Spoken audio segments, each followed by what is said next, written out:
Good morning students, welcome to Veracity English classes. Manish मनीष sir आज आप लोग के लिए एक बेहतरीन टॉपिक लेकर के आया हूँ जिसका नाम है इंट्रोडक्टरी देयर। ठीक है, तो इससे पहले हम लोगों ने इंट्रोडक्टरी इट का यूज़ सीखा था। आज इस वीडियो में आप लोग क्लियरली जो है इंट्रोडक्टरी देयर का प्रयोग सीख लेंगे। ठीक है, इसकी एक ही वीडियो बना रहा हूँ मैं और एक ही वीडियो में आप लोग पूरी तरीके से इंट्रोडक्टरी को क्लियर कर लेंगे। और अगर आप लोगों ने अभी तक इंट्रोडक्टरी इट के पार्ट्स को नहीं देखा है, जिसके मैंने 2 पार्ट्स जो बनाए हैं, तो आप इस वीडियो की डिस्क्रिप्शन में जा करके उन इट के पार्ट को अच्छी तरीके से देख लीजिए। ठीक है, और आप लोगों का इट और देयर कंप्लीट हो जाएगा, और जो कि एक स्पोकन इंग्लिश और ग्रामेटिकली दोनों में बहुत ही ज़्यादा यूज़फुल टॉपिक है। तो चलिए स्टार्ट करते हैं। और मैं एक बात और कहना चाहता हूँ स्टार्ट करने से पहले, अगर आप इस वीडियो को देख रहे हैं तो मैं आप लोगों से सजेस्ट करना चाहूँगा कि इस वीडियो को आप लोग लास्ट तक देखें, जिससे कि आप लोगों का जो टॉपिक है वो पूरी तरीके से अच्छी तरीके से क्लियर हो सके। ठीक है, तो चलिए स्टार्ट करते हैं। Topic use of introductory there है, और ये क्या करता है, देयर जो है किसी सेंटेंस में देयर जो सब्जेक्ट है उसको इंट्रोड्यूस करता है। वो कैसे, पहले अच्छी तरीके से देख लेते हैं।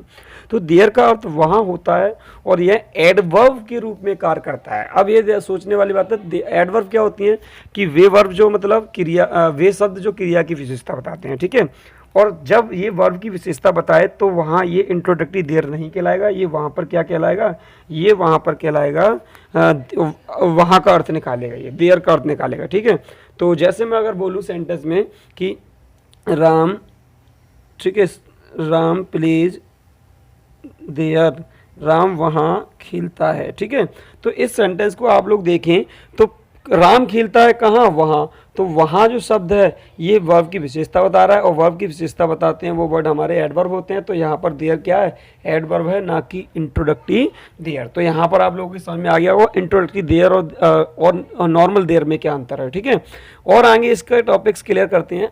तो परंतु जब देयर को सब्जेक्ट के स्थान पर एज अ सब्जेक्ट प्रयोग किया जाता है, सब्जेक्ट की जगह पर सब्जेक्ट के रूप में प्रयोग किया जाता है, तब इस देयर का अर्थ पर कोई अर्थ नहीं होता है, और तब इसे हम क्या कहते हैं, इंट्रोडक्टरी देयर कहते हैं। तो आप लोगों की समझ में आ गया होगा कि जब कोई ये देयर जो है स्टार्ट में सब्जेक्ट के स्थान पर आए तो ये इंट्रोडक्टरी देयर का काम करता है। ठीक है, चलिए नेक्स्ट देखते हैं। यहाँ देयर एक ही कार्य है, यहाँ देयर का एक ही कार्य है, और वो है सब्जेक्ट को इंट्रोड्यूस करना। तो यहाँ अपना ये कोई भी अपना जो है मैटर नहीं रखता है, बस ये क्या करता है, बस ये सब्जेक्ट को इंट्रोड्यूस करता है। ठीक है, चलिए आगे देखते हैं कैसे पहचाने, हाउ टू आइडेंटिफाई, कैसे। अब आप पूछेंगे सर हम इसे कैसे पहचानेंगे कि ये देयर का यूज है यहाँ पर। तो देख लीजिए, जब किसी सेंटेंस में अनिश्चित यानी कि इनडेफिनिट व्यक्ति या वस्तु के होने या ना होने की बात हो तब हो, तथा वर्ब का ऑब्जेक्ट ना दिया हो, तो वहाँ हम इंट्रोडक्टरी देयर का प्रयोग करते हैं। तो इसमें 2 पॉइंट्स हैं। पहला पॉइंट ये है कि अनिश्चित व्यक्ति या वस्तु की बात होगी, कि पता नहीं है किसकी बात कर रहे हैं, ठीक है, कोई अनिश्चित व्यक्ति होगा। ठीक है, और दूसरी जो बात है उसमें यह है कि वर्ब का ऑब्जेक्ट नहीं होगा। इसमें क्या नहीं होगा, वर्ब का ऑब्जेक्ट। जैसे कि Ram take food, Ram takes food, Ram food खाता है, तो यहाँ पर टेक वर्ब का ऑब्जेक्ट क्या है, फूड है। तो इस तरीके से इसमें जो है वर्ब का ऑब्जेक्ट नहीं होगा। तो आगे देखते हैं स्ट्रक्चर कैसे बनाते हैं इसको। देयर आएगा पहले, सबसे पहले आप लोगों के लिए, ठीक है, सिंपल सेंटेंस होता है, साधारण सेंटेंस। तो देयर आएगा, देयर के बाद कोई भी वर्ब आ सकती है इसमें, इज भी आ सकती है, आर भी आ सकती है, was, verb, will, modal verbs आ सकते हैं, कैन, कुड, मे, माइट, ये सब। बट ये ध्यान रखना है, जब भी मॉडल वर्ब आएगी तो उसमें बी साथ में चलेगा, बी, ये इस तरीके से। ठीक है, तो ये ध्यान रखना हमें। ठीक है, और उसके बाद हमें नाउन या प्रोनाउन लगाना है, और उसके बाद अदर वर्ड। तो इस तरीके से एक सिंपल स्ट्रक्चर कंप्लीट होता है। इसके तीनों स्ट्रक्चर बता देता हूँ, फिर इसके बाद आप लोगों को एग्जांपल दूंगा। ठीक है, नेगेटिव सेंटेंस में कुछ नहीं करना होता है हमें, बस जो वर्ब लगी हुई हैं उन सारी वर्ब के बाद हमें बस नॉट या नो लगाना है। ठीक है, नॉट या नो। अब और फिर इसके बाद ये बी दे रखा है, ये कब लगाना है, जब मॉडल वर्ब आ रही है तो बी लगाएंगे, और मॉडल वर्ब नहीं आ रही है तो बी नहीं लगाएंगे। ठीक है, अब ये देखना है कि हमें नो लगाना है या नॉट लगाना है। तो मैं आपको नॉट को बता देता हूँ, नो अपने आप ही क्लियर हो जाएगा। तो नॉट का प्रयोग हम कब करते हैं, नॉट का प्रयोग हम जब करते हैं जब किसी सेंटेंस में यहाँ पर नाउन या प्रोनाउन के लिए संख्या की बात हो रही हो। जैसे मैं कहूँ 4 किताबें, 1 लड़का, 1 लड़की, 2 पतंगे, इस तरीके से, तो हम नॉट लगाएंगे। ठीक है, या कोई कई किताबें, इस तरीके से। ठीक है, बट कोई संख्या ही नहीं आ रही हो, कुछ बताया ही नहीं जा रहा उसके बारे में, तब हम वहाँ पर नो का प्रयोग करते हैं। इंटरोगेटिव सेंटेंस देख लीजिए, तो इसमें is are am was were तो लगता है ये स्टार्ट में, विल बी कैन बी ये सब, ठीक है। और उसके बाद हमें देयर लगाना है, और देयर के बाद ये ध्यान रखना है, देयर के बाद ये बी वर्ब कब लगानी है, जब मॉडल वर्ब आ रही हो, ये सारी आ रही हो, कैन कुड मे माइट, ठीक है। तो बी लगाएंगे, अदरवाइज नहीं लगाएंगे। फिर उसके बाद नो नाउन या प्रोनाउन, और उसके बाद अदर वर्ड, ठीक है। अब यहाँ पर मैंने एक सेंटेंस दे रखा है, मोहन वहाँ खेल रहा है, तो मोहन इज प्लेइंग। अब कौन खेल रहा है, मोहन, और कहाँ खेल रहा है, वहाँ। तो वहाँ ये देयर आया, ये क्या है हमारा, ये जो है देयर का अर्थ है वहाँ, ठीक है। इंट्रोडक्टिव देयर नहीं है ये, ठीक है। आगे चलते हैं, आगे क्या कह रहा है इसे, जल्दी से देखते हैं इसे। तो सबसे पहले हम बात करते हैं इसमें, एक राजा था। अब इस सेंटेंस को आप लोग ध्यान से देखिए, एक राजा था, अगर मैं इस सेंटेंस को बनाऊं तो एक की स्पेलिंग आ हो गई, राजा की किंग हो गई, और था की वॉज हो गई। अब ये सेंटेंस क्या है, यहाँ ऑब्जेक्ट की जरूरत होगी हमें, ठीक है, ऑब्जेक्ट या कॉम्प्लीमेंट की जरूरत होगी।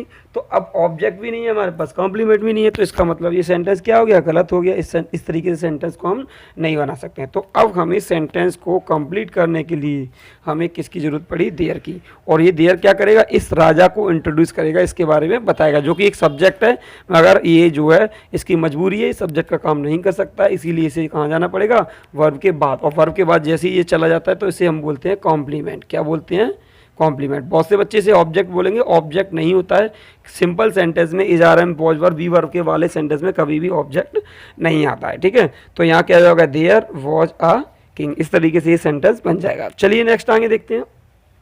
मेरे गांव में एक विद्यालय है, तो इस सेंटेंस में क्या कह रहा है, वो विद्यालय, इतना मान लीजिए आप, एक विद्यालय है। तो अगर इसे बनाएंगे तो आ स्कूल इज, तो जो कि सेंटेंस नहीं बनेगा, तो हमें क्या करना पड़ेगा, देयर। तो देयर लाएंगे, उसे पीछे ले जाएंगे, तो देयर इज अ स्कूल, और मेरे गांव में ये बचा।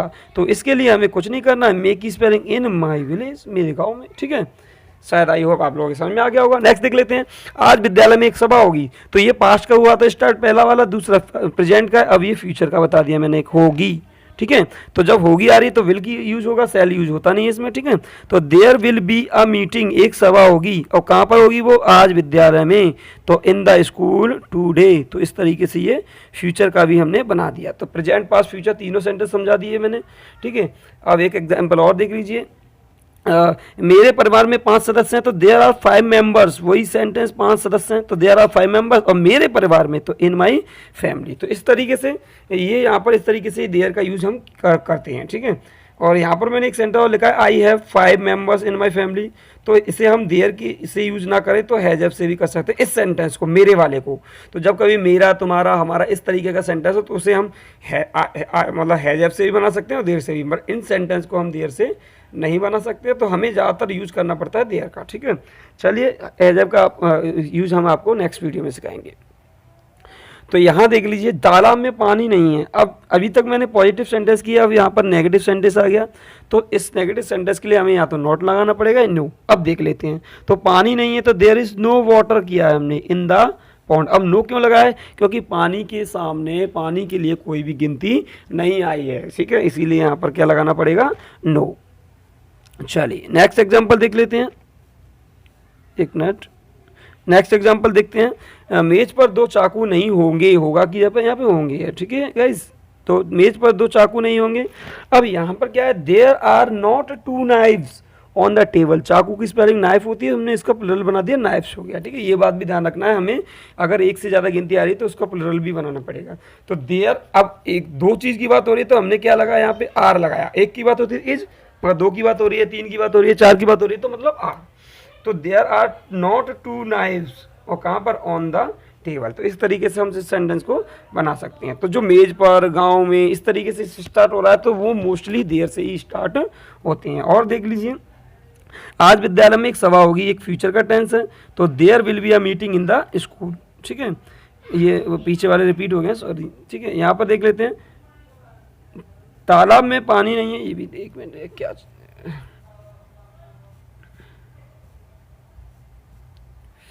क्योंकि 1 मिनट रुकिए थोड़ा सा,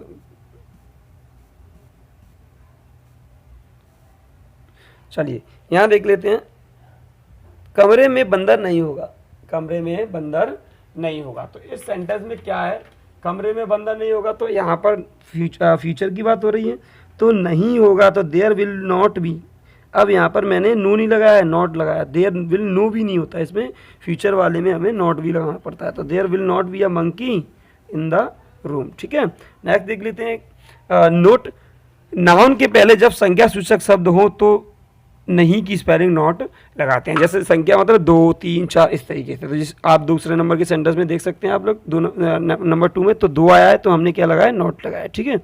और फ्यूचर वाले में भी हमें नॉट का प्रयोग करना पड़ता है, ठीक है।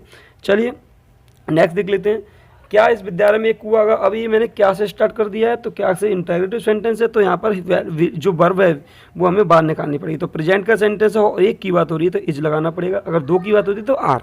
तो is there a well in the school, कुएं में एक, स्कूल में एक कुआं है। आराम से आप लोगों की समझ में आ रहा होगा। क्या मंदिर में कई पुजारी थे, यहाँ पर एक की बात नहीं हो रही, बहुत सारी की। और पास्ट का टेंस है, तो जब प्लुरल की बात होती है तो वर लगाते हैं पास्ट में और फिर देयर का यूज करेंगे, ठीक है। इसके बाद हमें जो है क्या करना है, मैनी प्रीस्ट, मैनी प्रीस्ट कहाँ पर, मंदिर में, तो इन दिस, ठीक है, टेम्पल। वो लिख नहीं पाया है, कोई दिक्कत नहीं है, ठीक है, इन दिस टेम्पल। तो इस तरीके से ये सेंटेंस पूरा कंप्लीट होता है। नेक्स्ट देखते हैं क्वेश्चन, एक राजा रहता था। अब यहाँ पर रहता था, अभी तक सिंपल सेंटेंस थे, कोई वर्ब नहीं आ रही थी, मेन वर्ब नहीं आ रही थी। इसमें क्या सेंटेंस में रहना वर्ब आ गई है। तो रहना की स्पेलिंग क्या होती है, लिव। और जब लिव सेंटेंस में आ जाए तो लिव के साथ हम is are am was verb नहीं लगाते, यानी कि सेंटेंस को प्रेजेंट इंडेफिनिट में बनाना पड़ेगा। और वही सेंस है, एक राजा रहता था, कोई ऑब्जेक्ट नहीं आ रहा है, तो देयर लिव्ड अ किंग, इसको भी हमें देयर से बनाना पड़ेगा। चलिए नेक्स्ट क्वेश्चन, समाज में भाईचारा रहना चाहिए। अब यहाँ पर मैंने चाहिए शब्द आ गया, चाहिए के लिए हमें शुड लगाना होता है, तो देयर तो लगाना ही लगाना पड़ेगा। अब हमें इजारम की जगह पे क्या लगाना पड़ेगा, शुड, और शुड के साथ मैंने क्या था, मॉडल वर्ब के साथ बी लगाना है। तो देयर शुड बी भाईचारा, ब्रदरहुड, और कहाँ, समाज में, तो इन द सोसाइटी। इस तरीके से आप लोग देख सकते हैं। नेक्स्ट देख लीजिए, यहाँ एक हाथी है, यहाँ एक हाथी है, इसका मतलब यहाँ एक हाथी है, तो यहाँ की स्पेलिंग क्या है, यहाँ की स्पेलिंग जो है हेयर होती है। तो एक हाथी है ये मान लीजिए, तो देयर से ही स्टार्ट होगा, तो देयर इज एन एलिफेंट, और जो हेयर है वो लास्ट में चला जाएगा हेयर। ऐसे नहीं, ऐसे भी बना सकते हैं हम, हेयर इज एन एलिफेंट, और इससे भी बना सकते हैं there is an elephant. Here को चाहे तो हम देयर की जगह पे लगा सकते हैं, हमारा सही सेंस ये होता है, तो इसलिए सी को बनाएंगे हम, ठीक है। नेक्स्ट देख लीजिए, वहाँ एक कुआं था, तो इसमें भी वही चीज़ है, एक कुआं था, देयर वॉज अ वेल, और कहाँ पर, वहाँ पर। तो यहाँ पर ये वर्ब को मॉडिफाई कर रहा है, तो यहाँ पर एडवर्ब है, और यहाँ पर ये इंट्रोडक्टरी है, ठीक है, देयर है। कुएं में वह है, कुएं में वह है, तो अब यहाँ पर वह दे दिया है मैंने। तो अब इसमें ये देखना है हमें, आप लोग एक चीज़ देख रहे होंगे कि कुएं में वह है, अब वह एक सब्जेक्ट होता है, ठीक है। तो अब इसे हम देयर से नहीं बना पाएंगे, क्योंकि इसमें सब्जेक्ट दे रखा है, निश्चित है। देयर कैसा है, वह मतलब हमें पता है, तो he is in the well, he is in the well. इस तरीके से ये सेंटेंस बन जाएगा, वेल की स्पेलिंग WELL, ठीक है। नेक्स्ट देख लेते हैं एक एग्जाम्पल, यहाँ पर कमरे में पिताजी हैं। अब पिताजी तो नॉन है ना, ऐसा तो पता नहीं है कि अनिश्चित हो, तो यानी कि हमें पता है पिताजी के बारे में, तो इस कंडीशन वाले सेंटेंस को हम देयर से नहीं बनाते। इसमें क्या होगा, father is in the room, तो यहाँ देयर का यूज नहीं करना, क्योंकि हमें सब्जेक्ट मिल गया, और सब्जेक्ट के साथ में यहाँ पर इन द ऑब्जेक्ट ये एडवर्ब मिल गई, ठीक है। नेक्स्ट देखते हैं, जब वाक्य का सब्जेक्ट डेफिनेट नाउन या प्रोनाउन हो तो इंट्रोडक्टरी देयर नहीं लगाते हैं। मैंने क्या बताया, जब वाक्य का सब्जेक्ट कैसा हो, निश्चित नाउन या प्रोनाउन हो, तो हम देयर का प्रयोग नहीं करते हैं, ठीक है। चलिए इसी के साथ ये वीडियो समाप्त होती है। आई होप आप लोगों के लिए देयर क्लियर हो गया होगा। ज़्यादा बड़ा टॉपिक नहीं है देयर, आप लोग इस वीडियो को 1-2 बार में आप अगर देखते हैं तो ये वीडियो आप लोगों की क्लियर हो जाएगी। अगर फिर भी कोई क्वेरी रहती है, कोई किसी प्रकार की प्रॉब्लम रहती है, तो आप लोग कमेंट बॉक्स में जाएँ और वहाँ पर अपनी क्वेरी पूछ सकते हैं, ठीक है। और वही लास्ट में, अगर आपको वीडियो अच्छी लगी तो प्लीज़ इस वीडियो को लाइक कर दिया कीजिए। आप लोग देखते हैं बट लाइक नहीं करते हैं, ठीक है। अच्छी बात है, मुझे आप लोगों का प्यार ही चाहिए, ठीक है। और सबसे बड़ी बात, अगर आप इस चैनल पर पहली बार जुड़े हैं तो इस चैनल को सब्सक्राइब कीजिए सॉरी, और इसकी जितनी भी वीडियो हैं उनको आप लोग आराम से देख सकते हैं। So thank you for watching the video, goodbye to all, bye bye.